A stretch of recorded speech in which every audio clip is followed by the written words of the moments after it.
안녕하세요, 알약TV입니다. 이번 영상에서는 제가 정말 오랫동안 공부했고 또 실제로 이번 대회에서 제 몸에 적용해 보면서 큰 성공을 거뒀던 피크위크 전략 파일을 공유해 드리고자 합니다. 사실 이 프로그램을 공유해야 될지 말지 정말 고민을 많이 했습니다. 왜냐하면 아무리 과학적이고 또 실제 결과로 증명됐다 하더라도 피크위크 전략은 철저하게 개인화될 문제이기 때문입니다. 이 전략이 절대 정답은 아니며 하나의 괜찮은 방법 정도다 생각하시면 될 것 같습니다.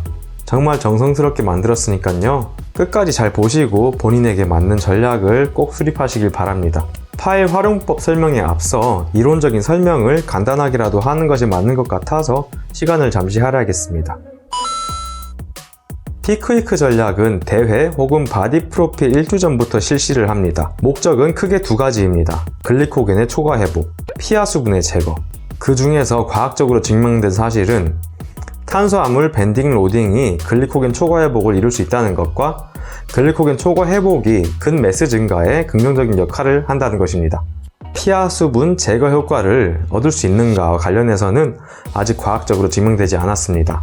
단지 과거 선수들의 경험과 결과를 통해서 귀납적으로 추론할 뿐입니다. 글리코겐은 골격근 내에 가장 많은 양이 저장되어 있으며 일반 시기를 하는 일반인의 경우에는 80에서 100mmol/kg의 농도로 저장되어 있습니다. 하지만 저탄수화물 시기 및 고강도 트레이닝을 한 경우에는 이 농도가 20mmol까지 떨어지는 것이 관찰되었습니다.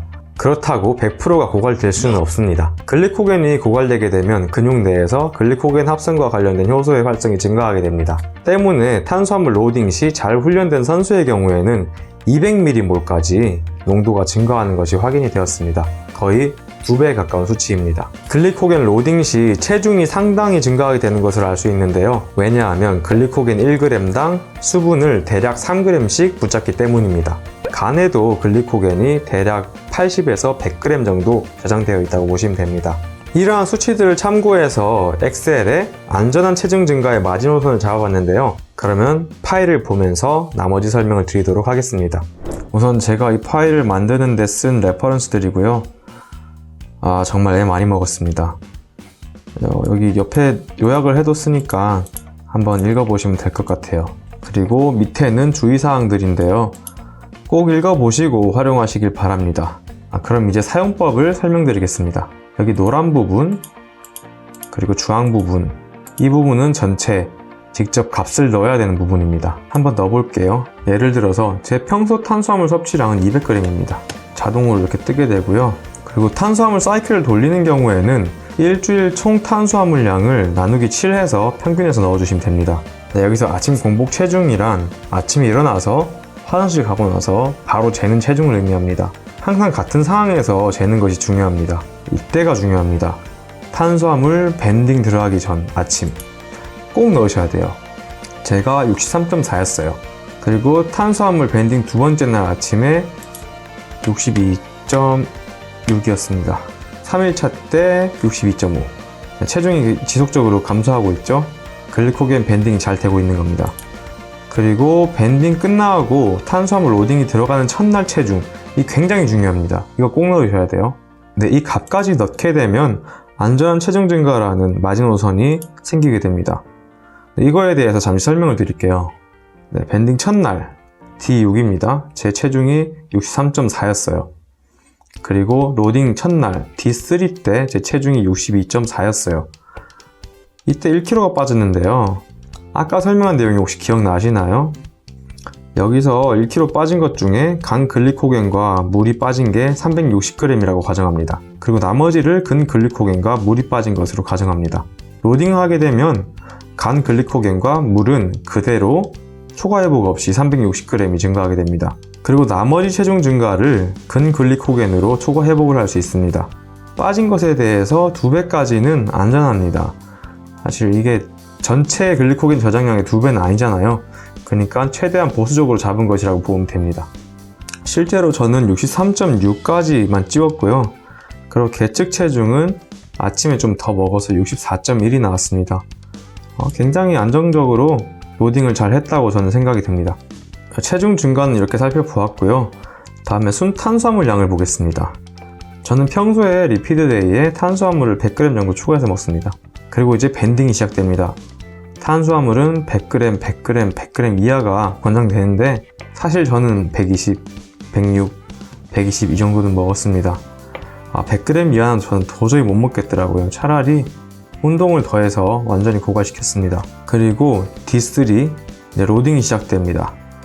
로딩 시작 시에 최대량을 이렇게 잡았습니다. 그리고 이 두 번째 날은 이날의 3분의 2, 그리고 이날은 몸 상태를 보면서 유동적으로 넣으시면 됩니다. 네, 이 값들은 말 그대로 최대량이에요. 이 값을 넘지 않는 선에서 본인에게 맞게 조정을 하시기 바랍니다. 만약 밴딩 로딩이 훈련이 잘 돼 있으면 많이 넣으셔도 돼요. 저 같은 경우에는 탄수화물 사이클을 계속 돌렸기 때문에 568, 474 사실 넘어버렸어요. 이날 좀 덜 먹었기 때문에 474를 먹었고요. 그런데도 체중 증가가 굉장히 안정적이었기 때문에 저는 마지막에 더 공격적으로 넣어줬습니다. 그래서 63.6까지 올리고 대회장을 갔습니다. 그런데 제가 이날 좀 실수한 게 있어요. 그게 뭐냐 하면 이 로딩은 사실 운동 끝나고 나서 들어가는 양을 의미하는 건데 제가 운동 전에 꽤 많이 먹었어요. 그래서 먹어버린 것들은 운동하면서 쓰이고 탄수화물 로딩이 좀 더 적게 됐던 그런 느낌이었습니다. 그래서 저는 이튿날 더 늘렸었습니다. 수분은 그냥 쭉 평소대로 가다가 로딩 첫날만 2배로 늘려주세요. 왜냐하면 글리코겐이 저장되기 위해서는 수분이 필요하기 때문에 이날 엄청나게 탄수화물이 많이 들어가게 되거든요. 그렇기 때문에 수분도 2배로 늘려주시기 바랍니다. 단수는 12시간 정도 하면 된다고 합니다. 나트륨은 그냥 쭉 평소대로 갑니다. 그리고 D2부터 저염이 좀 들어가지고요. 그리고 D1에서는 거의 무염으로 갑니다. 이날도 저염 갔고, 근데 이날은 약간 실수한 게 떡이랑 치아바타로 로딩을 했는데 그 자체에 나트륨이 꽤 들어있더라고요. 그래서 약간 걱정은 했었는데 크게 문제는 없었습니다. 이때 되면서 다 수분이랑 물이랑 빠지더라고요. 네, 이렇게 오늘 영상은 마쳐볼까 합니다. 궁금하신 점은 댓글 남겨주시면 제가 성실하게 답변 드리겠습니다. 지금까지 알약TV였습니다. 감사합니다.